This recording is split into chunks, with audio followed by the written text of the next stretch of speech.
สวัสดีครับทุกคนวันนี้จะพาทุกคนพยายามกลับนะครับพยายามกลับไปปะกับปริ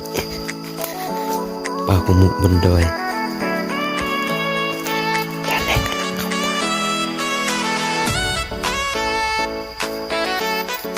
ไปรับชมมาสเตอร์บอล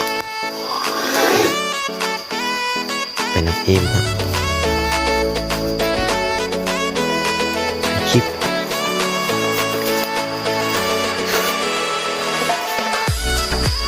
ยังไม่เกี่ยวทางเองเวลาประมาณ6 โมงไป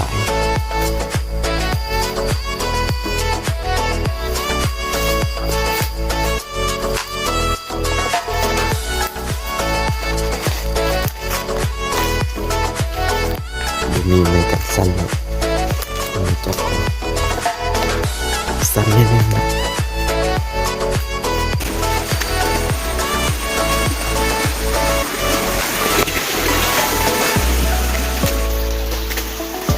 กินยังไงจะของฟันกูโอเคนะ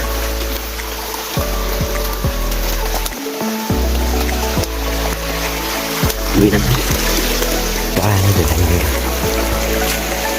ทางโลกมันก็เริ่มสว่างเห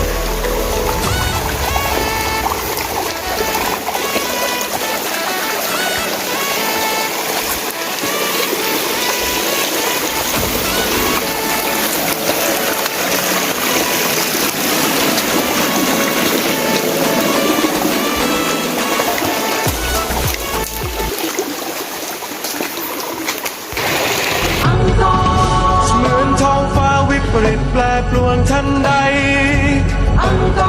เปลี่ยนแปลงสว่างไสวอันตรายไปทุกที่พายุหมุนฝน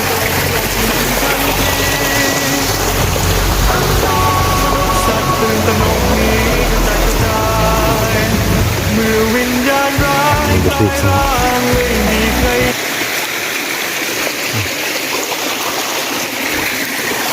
กับดักใส่ตรงนี้บันทึกหมดแล้วทุกคนที่มี2 รางเลยเนาะ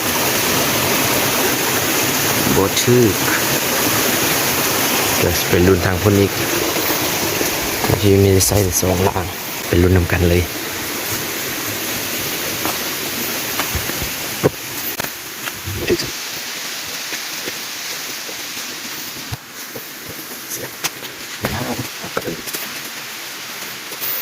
นี่ประมาณนี้นะคือยังใจป๊อป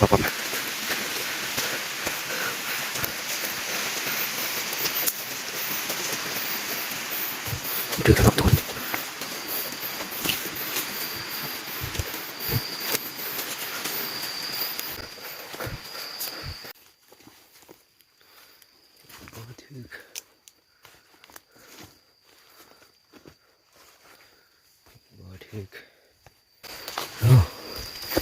ทึกเท่ๆแบบนี้ดีทึกตัวหนึ่งบานเด้อไม่ตึกกล่องให้เนาะ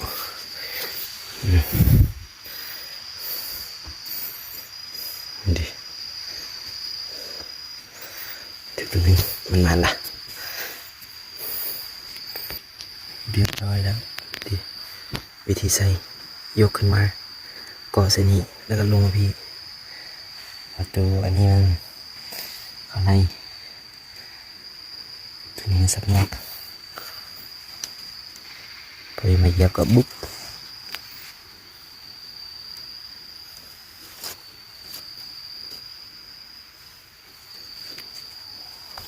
เดี๋ยว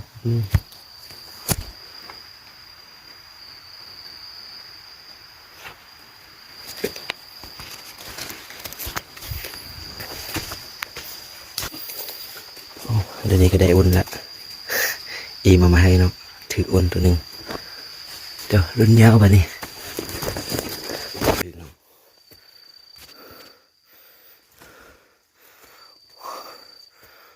เริ่มสว่างละ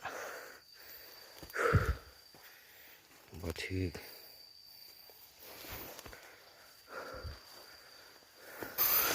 ถึก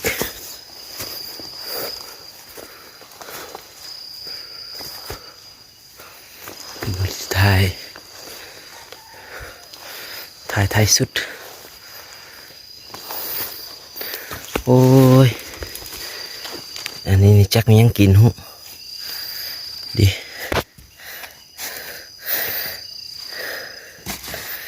ยังเนาะกินฮะโอ้ยเนาะนูน้อยได้นี่กะ กินเบิดละหาเด็กเอ้ยเบิดสุดนี่แหละ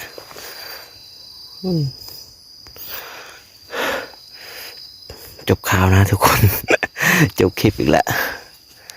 ไว้มื้อหน้าลุ้นต่อขอบใจผู้ที่ติดตามและกดใจให้ด้วยนะฮะโอเคฝากสำนี้ละกดติดตามให้ด้วยนะครับบ๊ายบายสับไม่เลยมื้อหน้าปุ๊บยอมมี